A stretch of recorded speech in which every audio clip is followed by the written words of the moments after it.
এই জীবন অতিবাহিত করছি। এই জীবনের শেষ প্রান্তে এসে আমি আপনাদের মাধ্যমে আল্লাহর কাছে দোয়া চাই, আল্লাহ পাক যেন আমার সেই উদ্দেশ্য সফল করেন, আমি যেন মানুষের জন্য কাজ করে যেতে পারি শেষ দিন পর্যন্ত। এই দোয়া চেয়ে আপনাদের সকলের সাথে সহযোগিতা চেয়ে আজকের এই অনুষ্ঠানে উপস্থিত হয়ে আমাকে কৃতার্থ করেছেন, এই জন্য আবারও আপনাদের প্রতি আন্তরিক ধন্যবাদ জানিয়ে, মোবারকবাদ জানিয়ে, কৃতজ্ঞতা জানিয়ে আমার স্নেহভাজন ছাত্র ছাত্রী যারা জিপিএ 5 পেয়ে কৃতিত্বের স্বাক্ষর রেখেছ, তারা ভবিষ্যতেও এরকমের কৃতিত্বের স্বাক্ষর রাখবে, যাতে করে আগামী 2 বছর পরে এই তোমাদেরকে নিয়েই আমরা আবারও এ প্লাস প্রাপ্ত ছাত্র ছাত্রীদের অনুষ্ঠান করতে পারি।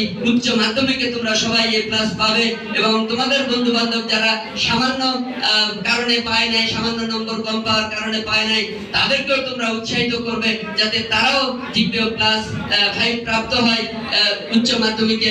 সেই আশাবাদ ব্যক্ত করে সেজন্য তোমাদের জন্য দোয়া করে আমি এই অনুষ্ঠানে সার্বিকভাবে যারা সহযোগিতা করেছেন সবাইকে কৃতজ্ঞতা জানিয়ে আমার কথা এখানে শেষ করলাম।